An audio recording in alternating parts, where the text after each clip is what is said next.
Assalamu alaikum and hello everyone. Welcome to today's session in our educational psychology course. In our last lecture, we explored several key ideas. First, we examined socio-cultural factors and how they shape learning. Children never grow alone. They are always influenced by family, peers, schools, and society. Each layer plays an important role in development. We then studied Bronfenbrenner's bioecological model, which shows how environments, close relationships, and larger societal forces connect in two-way exchanges. Finally, we discussed gender as not just biology but expectations, beliefs, and hidden messages that shape confidence, choices, and participation. Today, we will examine culture, ethnicity, socio-economic status, and strategies for inclusive classrooms. With an understanding of the importance of inclusive classrooms, it is essential to look at how ethnicity, language, and culture influence the way students engage with learning. These factors shape not only their identity but also their learning preferences, communication styles, and even their views on knowledge itself. Let's dive deeper into how these culture dimensions play a significant role in education. Ethnicity and language are not just background details. They shape identity, learning styles, and even how students see knowledge itself. Language and culture are deeply linked. Some cultures value indirect communication, others value directness. Some expect students to learn into groups and others value individual achievement. As we explore the role of ethnicity, language, and culture in shaping students' identities and learning styles, it is important to consider how schools often communicate unspoken values, a concept known as the hidden curriculum. These hidden messages can either support or hinder students depending on their cultural backgrounds and communication style. Consider a classroom where students from fast-paced individualistic cultures are encouraged to speak up quickly, while students from more collectivist cultures may feel more comfortable listening before responding. This scenario highlights the difference between individualism and collectivism values that can deeply impact how students engage with the learning process. Understanding these cultural differences helps us create environments where all students feel respected and can thrive. Individualism versus collectivism. Individualistic cultures encourage independence, personal goals. Collectivist cultures value harmony, group success. Neither is better, but knowing the difference helps us teach in ways that connect with students' values. Understanding the cultural differences between individualism and collectivism helps us modify our teaching to connect with students' values. However, it is equally important to recognize that biasness and prejudices that can create barriers to learning for many students, especially those from culturally and linguistically diverse backgrounds. These biasness affect their mental health, confidence, and participation, making anti-bias education and inclusive curricula not just helpful but essential for creating a truly equitable classroom environment. Let's look at a real-world example from around the globe. In United States, research shows that African American and Latino students often face lower teacher expectations compared to the white peers. For example, a capable black student may be discouraged from talking advantages, math or science because of unconscious bias. This can affect confidence, participation and long-term opportunities. Similarly, in parts of Europe, immigrant children from the Middle Eastern or African background sometimes experience prejudice in schools, leading to feelings of exclusion and lower academic performance. In Australia, indigenous students have reported cultural stereotyping that reduces their sense of belonging in classrooms. On the positive side, schools that adopt anti-bias education, inclusive curricula, and culturally responsive teaching see improvements in both academic and the student well-being.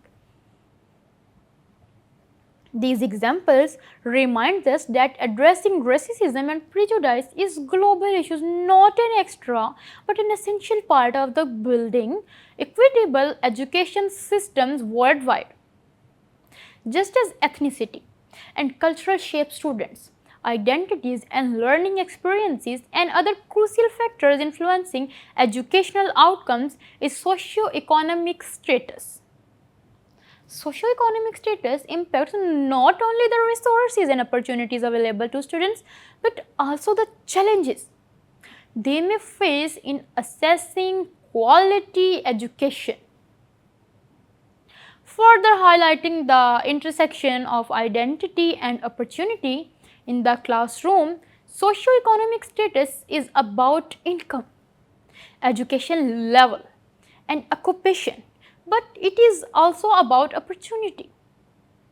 Children from lower socioeconomic status backgrounds may face limited access to quality schools and resources, health challenges that affect attendance and focus, less parental time or ability to support learning.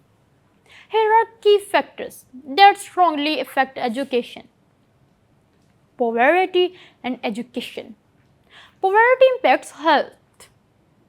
Poor nutrition, untreated illness, parenting, more stress, less time for school involvement, learning environments, fewer books, less quiet space. But here is the hopeful part: resilience is real. With strong relationships, mentorship, and target support, students can thrive despite challenges. School factors, teachers' expectations matter a lot. If a teacher believes in a student's potential, that student is far more likely to engage and succeed, especially when they come from disadvantaged backgrounds. Bridging the home school gap with after school programs, community support, and active family engagement can make a world of difference. Let's look at a global case.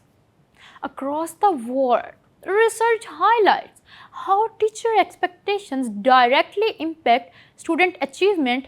In the United States, the Pygmalion effect study by Rosenthal and Jacobson showed that teachers were told certain students would excel.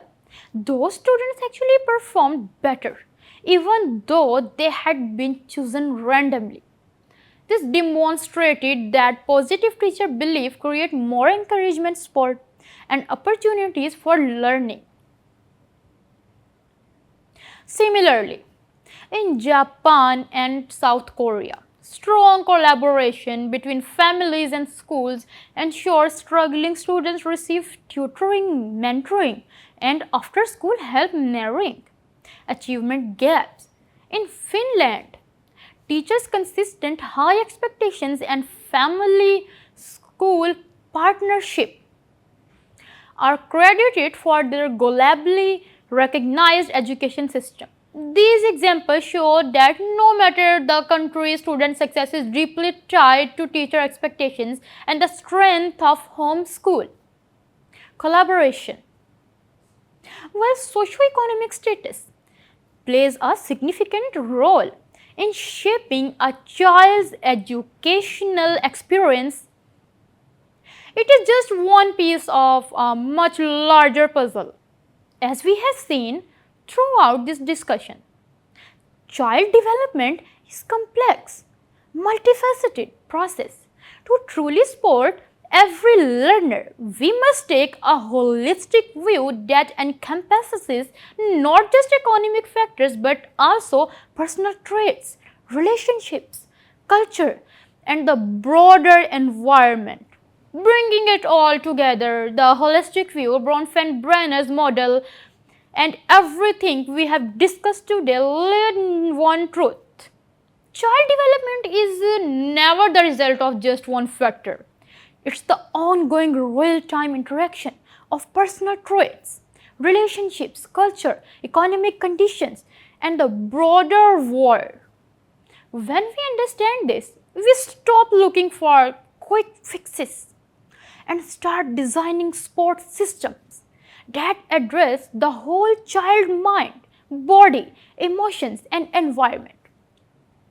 Let's bring these ideas to life with a real classroom story. In a multicultural classroom in London, England, students come from over 10 different countries, each bringing unique languages, traditions, and life experiences. Among them is Amina, recently arrived from Somalia, and Daniel, whose family struggled financially after migrating from Eastern Europe.